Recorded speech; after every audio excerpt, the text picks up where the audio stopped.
All right, ready to roll. So this is Tabletop Polarity of Seismic Ethereal Gaming. Automatons making epic reviews, guides, Yeti Show. So tonight we're reviewing Tiny Epic Kingdoms, recently delivered from Kickstarter. Clint and I both backed separately. So we just got our copies in the mail from the Kickstarter. The Kickstarter. It used to be the Kickstarter.com, and then they made it open to non-college students, and now it's just Kickstarter. So we got our copies in the mail. This Tiny Epic Kingdoms by Gamelin Games.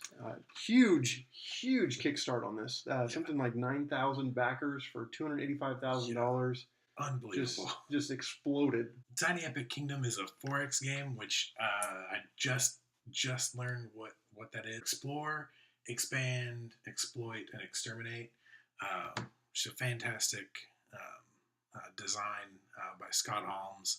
The first game that I backed on Kickstarter. I'm very happy about it. We've had the chance to play it several times now. We were actually going to film this last week. Stuff happened, so we're a little bit behind on getting it out fresh, but still, just new. Hopefully, we're the first you've seen. I doubt it. The best you've seen, easily. Yeah. We actually have in front of us the deluxe version, which was $24 to back. The main difference in the deluxe and the basic is this: 3 cards, and not even the packages, just the dice in them. To me, $8 is worth the 3 extra races and the 3 extra die. I like the color-coded die. I would have paid $8 for that. So this game is very well named. It is tiny. It's so small. And they mentioned how small everything was on their Kickstarter page. I think just wrapping your mind around the scale of how small everything is kind of hard. Yeah. There is one piece that is not tiny, and that's the first player token, which was a stretch goal. It was more confusing when we used it than when we didn't. We found it easier just to set it to the side and go, hey, look, cool castle. Yeah. And I like the components a lot. They're well designed, even though they are super tiny. I'm at the point where I might think about replacing some of the meeples just with not so tiny. Right. I'm just afraid that if I drop one, I'll never see it again. It would be cool if they would have come out with like a medium Epic Kingdom. Another thing is the shapes that they use. These are all stretch goals. We had to come up with our own lingo for it because none of the shapes really tell you what they are. Yeah. We've got mana, a star, green star, banana, yellow, and Montana, which is a stretch because it actually looks more like Missouri. I actually played this game on Sunday with a few gaming friends, and that naming convention, it was weird. I didn't expect it to say, but scan back. You've got other gaming friends? Yes, I do. My bad. I didn't tell you about them because I didn't want you to be jealous. Another thing, one of the unique ones in here is the spell book. Looks more like Indiana. Yeah.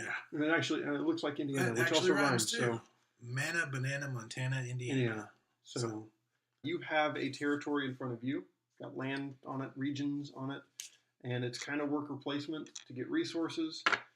A little bit of war. We talked about the 4X. It's you can attack, you get resources, you develop your society in a way. I'm not a big fan of worker placement games.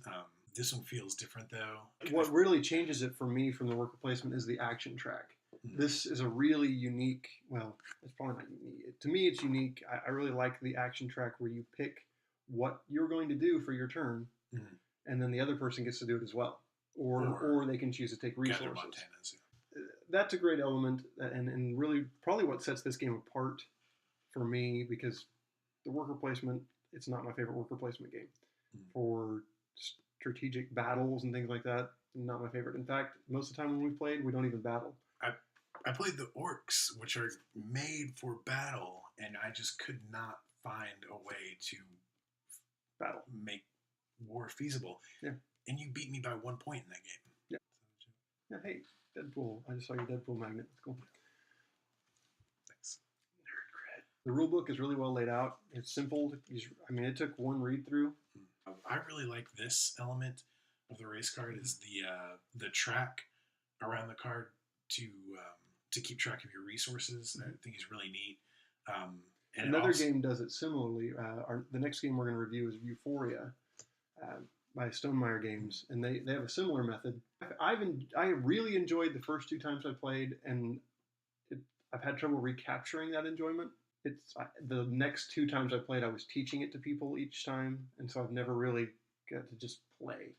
So it's been a little bit slow for me. So speaking of slow, that's one of the things I think we both really agree on. The box lists it as a 20 to 30 minute game. The 4 or 5 times that I've played it, we've gone well over that 30-minute mark. And part of it might be the way we play it, because we're not trying to end. Like if you were trying to end the game quickly, you could end it quickly. Yeah. And so maybe we're trying to do too much and have too much fun with it. That could be it. Yeah. We should put a time limit on our fun. Put a time limit on no more fun after 30 minutes. Approximately 30 minutes. Okay. That might be a hang up for some people. It's definitely not the light game that you just pull out for fun on the side. One other thing that was a little bit of a negative, I think we both agreed on this, the artwork, it fits the theme well. I just feel like it was a smidge below. That's exactly right. Like it's so close, but it just doesn't quite get there. It's like it's not quite finished. My review of this is, like I said, I really enjoyed it the first couple times I played it. It's been a little bit slower than I want it to be, and I think that's made me not enjoy it as much as I'd like to. Even when I play a different race, I don't play it that much differently. Like the variety's not there based on who I'm playing. I still kind of go for mana and research and do that. Personally, I would give like I said, the game's a little bit slow for me. I like the innovation of the action track. The pieces look neat. I mean, there's a lot of design work went into it, but the art could have gone a step further. It's a good strategy game, solid core, but it's just not quite enough to push it up for me. So I think I'll give it 6 bananas. 6 bananas? That's a bunch.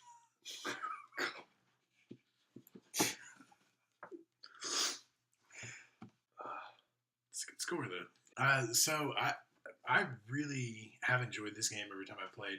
It is slow. The art's not quite up to par, but I like a lot of things they do with it. Love the design of the race cards. I like the spell book idea. To be honest, every time I've played, I've always felt like everybody had a pretty good... We were all contenders. Contenders.